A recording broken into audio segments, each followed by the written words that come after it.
Every entrepreneur has been there. Growing pains Obstacles lead make to you growth stronger. gains. It's the challenges that cause us to level up. The Company Growth Podcast inspires you to keep going through the pain. I'm your host, Alicia Dominico.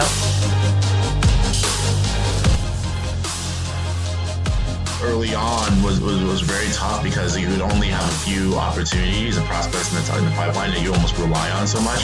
And once you said no, then you're like, okay, well, now we're back to square one.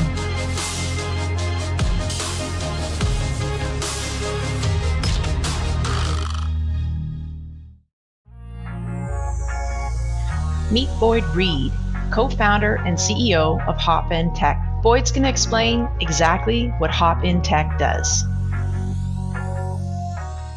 I am the co-founder and COO of Hop In Microtrend Technologies, or just Hop In Tech for short. What we do is we work with companies to help get their employees to and from work. How we do this is with a logistics software that we develop that mobilizes different transportation options such as rideshare and charter bus companies to operate and fill the gaps that are left by public transit. So we help companies retain more talent and access larger hiring pools by improving accessibility to the workplace. For the past year and more, the pandemic has been the elephant in the room when you talk to business leaders. But it was a particularly difficult challenge for companies with a business model that involves the public. I asked Boyd how a transportation company reacts to a global pandemic.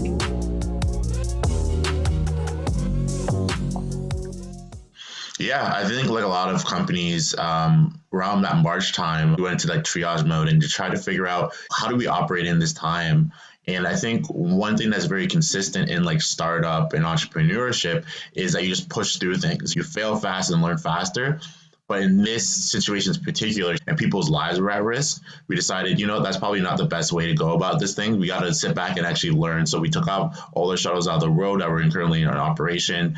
And we actually just sat back, learned, talked to a lot of people. Obviously, no one had the answers around like March and April, but people at least can make best guesses based on information that they were able to get. And from there, that's what we were trying to do as well. So instead of waiting around and trying to figure out every single thing about it and then deciding, we decided to put our business model on hold and see how can we help out during this time. So we decided to start a COVID initiative that was aimed towards helping our frontline essential workers. So we raised some money. We were able to do some like over 100 meal deliveries to frontline staff. We were able to provide over 250 kilometers of free ride and transportation for essential workers and frontline staff trying to get into work. And we donated over 25,000 disposable masks. And then once we went through that initiative and we were able to support that way along with some of our partners, we then had a better understanding of how we can continue business. And actually from August onward, we've been able to see month over month growth because we changed and pivoted our message in terms of just getting people to work, but getting to people to work safely. We're a great alternate to public transit. It was almost your own private bubble for your staff in terms of transportation. And it was about getting employees to work safely. And that's where we actually seen growth actually during August all the way till now. We've seen month over month growth from that. If there's one thing young job seekers hate, it's an entry-level job opening that requires 3 years of experience. How do you get experience when you can't get in on the ground level? I asked Boyd how he retains young employees and how he utilizes their strengths. Yeah, definitely. At a university, I got a job that was insanely underqualified for. But we had an interview and we just connected on the interview process. My boss, when he hired me at that time, he said, "You're going to make a lot of mistakes, but we believe in your potential and you think that you can bring a lot to the table." And for us, that's why our interview process goes into such depth, because we look at character, and the people who are with us to stay are the younger ones, because they see themselves in this company, they want to see it grow, and they also see the value, especially in like a startup and a small company, the fact that they see everything on the ground level. A lot of them, especially, students graduating, looking at corporate jobs, some of them are just like, we don't like that structure, actually. We don't like the fact that we are kind of put into a box and there's only so little we can do. So my advice to a lot of startups is definitely look for some of those reaching grads, because not everybody is going to be like startup passionate per se, but the ones that are, they can provide a lot of value. So they come in, and the metrics that we set for them aren't so much around closing deals, but it's handling the top of funnel. If you're reaching out to X amount of people, then the funnel should do its job. So if you're putting in the effort is done at the top of the funnel, in terms of reach outs and cold calls and those things, and then it will naturally filter down. But if you're not putting in that effort, then you're not going to do it, because you don't have the sales skills to compensate for lack of effort. So that's where we see a lot of success with our young people, is that we set the metrics built around effort. And then over time, we work at refining it, refining the message, putting them into different like sales training courses as well to refine their skills as they grow. But that's for us, we're a big proponent of bringing in young people who are passionate, because that's the people who we believe who could potentially stay around for the long term. Indeed, it's a shift that employers need to have as we look at an aging workforce and trends in the workforce where there is so much opportunity that it's hard to find good fit talent. But one of the ways that you can be a stronger workforce internally is to look at innovating the way that you've recruited in the past.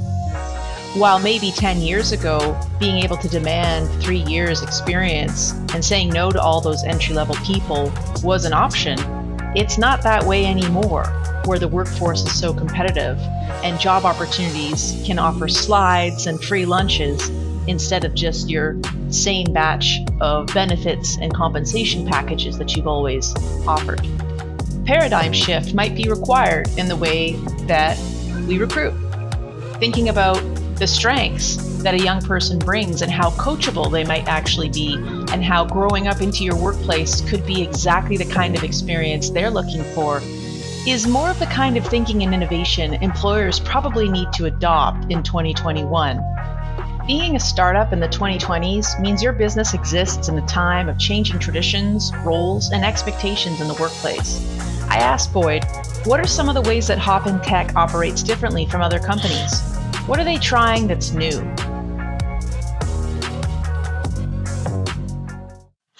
Yeah, well, something that we've put into practice is that our sales team have different attributes that they excel at. It's just natural what they do. One of our sales member, he's not necessarily the most strong on the phone. I don't want to say even necessarily the strongest salesperson. And sales is not even really where he wants to go in terms of long term, but he knows that this is where we need help and Hopin, and he wants to be part of the culture and the team. So he knows this is where he can get into the ground level here. So he's a very good researcher. He finds information really, really well, and he's able to put together some, when he reaches out, put together some very targeted information on different areas. So with him, being able to find information is super easy, because he just has like a process. We've actually done like little workshops where people excel at things and they just talk about what they're successful at. So after having those little workshops, we realize, okay, well, if someone's really good at doing the research end, right, and someone's really good on the phone, pairing them together is great. Because if you have someone that does emails or LinkedIn messages, right, and you follow up with somebody who's good on the phone, you know who you're targeting, you know the name of the person. So instead of being like, hey, can I speak to the HR department, you're saying, oh, can I speak with Sam Smith, right? So what we're doing is looking at pods and seeing, where people are excelling at and matching them with kind of their opposites. But at the same time, we are not settling and being like, okay, you're not good on the phone, never jump on the phone. We still want them to practice and get into that message. It's just in terms of their workload, it's the smaller part of their workload. So that's kind of what we're working on, like with pods. And the goal with that is that as we hire, we'll be hiring kind of in groups of people and like kind of matching people based on their abilities. And the goal is that instead of sprawling out too much, like where you take this area, you take this area, it's like as a collective, you take these areas and tackle areas a lot more from a multiple approach, instead of just being like, oh, I sent them a LinkedIn message to one company, let me move on to the next one. It's like I send a LinkedIn, email, and followed up with a phone call, all within a small amount of time. So we're seeing that it's just being more intentional about targeting companies, and we've seen early results. Again, it's still early, but we've seen some early results where having that multiple approach methodology through the pods has been promising. Well, I mean, I think sales has become a dirty word in Canada for so long. We're claiming it a little bit, but it's been such a dirty word for so long. People want to buy stuff. They just don't like being asked to buy stuff that isn't a good fit and being, bugged when it's clear they've said no and people aren't listening. But then the other piece of sales that I think has been dirty is the fact that it's so cutthroat with your own team members, and people want to belong at work. They want to feel part of the community. So if you're letting them co-sell together, not only does that work with an account-based marketing strategy that most people are employing to reach targeted accounts now, is that ABM stuff that you hear about all the time. But I think that it is actually just a little bit nicer to be able to sell together instead of feeling like, oh, I got to hit quota. I gotta be cutthroat. I got to like do my own thing and not share information. It just doesn't breed good culture. So it's really cool to see you guys doing that. And also you're farming, right? Like as you're growing, you're farming your own talent. You're raising them up to really understand what it works to sell, so that they can be senior leaders for you in the future, which I think is super smart. Let's talk about rejection. One of the things that you face when you're just learning how to sell and what's going to work for your organization and you're positioning yourself in the market is that you've got to hear no, and you've got to be okay with no. Because that helps you find your yes. Matthew McConaughey's book, Green Lights, talks about that, right? You get these red lights, but what comes after if you're patient? Or, you can look at Napoleon Hill, where he talks about Think and Grow Rich, where it's like, don't stop chasing that goal when you're 3 feet from gold and you stop digging. So let's talk about how you guys have navigated rejection to still be like, no, we're still here. We have an important mandate and we're not going away just because that wasn't a good fit for you. Yeah, the no early on was very tough because you would only have a few opportunities and prospects in the pipeline that you almost rely on so much. And once they said no, then you're like, okay, well, now we're back to square one.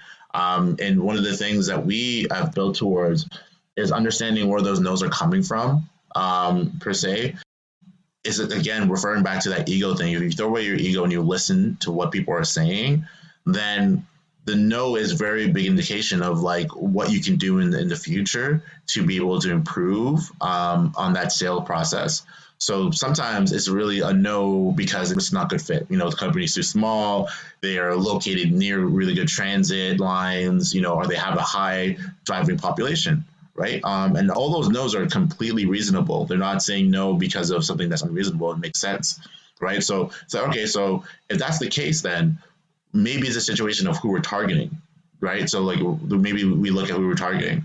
And if it's a no based on, maybe the situation that we're in, especially with COVID, a lot of companies are just focusing on surviving around this time and not looking to implement new programs, then okay, so that's a no for that, but it's not a strong no. Maybe that's something that we can then put down in the funnel and check back in maybe like 5 months and see where they stand at, right? Because if we identified and qualify them for some of the needs that they're having, right? But they're just not, maybe it's it's a no, but maybe it's more of a not now. That's something as well. So understanding what no's are is something that was, definitely something that we didn't understand in the beginning that we've learned through it. So when you qualify, you almost have to qualify what a no is. And every no stings a little bit. You always get excited about potential opportunity, and when they say no, it stings a little bit. But qualifying what that no is it a not now? Is it that they're not big enough? Is it that they don't have the budget? Is it they just don't believe in what you're saying, or you just weren't able to point paint the value out for them, right? Qualifying that no is really, really important because then you're able to take back and reflect on it. And the idea where people say you learn from your mistakes, you only learn from your mistakes if you understand why that mistake was made or where the mistake was. If you just make a mistake and you're like, okay, well, I messed up, but you don't understand why, you don't dive into any deeper than that, you will make that mistake again because you don't know how you made that mistake. So qualifying the no is really important, and that's how we learn to navigate through it, because every no provides a bit of information that we can learn and grow from. I think from the early days of Hopin, one of the things that we got in a mindset of, which was extremely incorrect, was the idea that we had to kind of hold what we have as a secret. Like if we tell too many people, it will get out and someone will take our idea and run with it. And so we weren't asking for help. We were trying to figure it all out ourselves. And then what we learned over time is that just that mindset is very wrong. And there's actually tons of people that are out there that just genuinely want to help you and see you succeed. Like they don't even necessarily need, a part of the company. They don't need to be paid hourly. If they have some free time, they'll sit down and discuss with you. And these are like some very seasoned, professionals.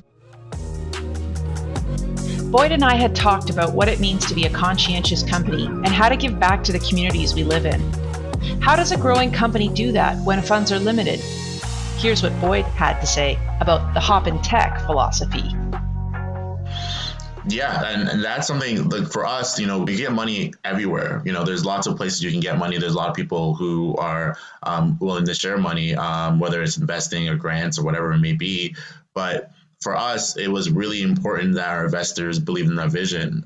We actually turned down different investment opportunities because we just didn't feel like they were someone who really believed in what we were trying to do. They saw an opportunity to make money, and that's flattering too, because that they believe in our business model. But at the same time, what's really important for us is someone that can really support what we're trying to build here. And you mentioned the startup scene with a lot of companies. It's also easy as a startup company to be like, you know what, we're small, we're not going to make impacts, we don't have a lot of money, we need to focus on, just building and growing. And then when we get to scale, then we can help people. But a lot of our mentors were saying, there's nothing necessarily wrong with that thinking, but if integrated into your day-to-day from day one, instead of figuring it out later, it's already part of it. So as your company grows and you get more money, instead of figuring out how you can help the community, you've already been doing it from day one. So the impact actually just grows along with the company. And, in essence, there's no excuse if you really are passionate about something, you can actually make it get done. Even if you're just helping one person, as you scale, maybe help 2, as you scale, maybe help 10, and then and so on and so forth. So not worrying so much about the actual impact in terms of the numbers of people, but just the fact that you are making impact is where the focus should be.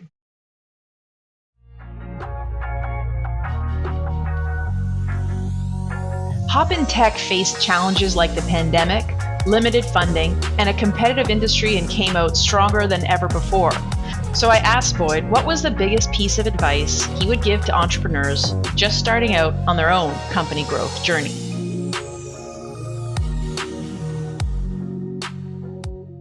A lot that's out there, but you just have to ask questions and you have to ask for help. One of my mentors, something that I always hold very dear to me is he said, you got to swallow your ego and listen to the market and just listen to people.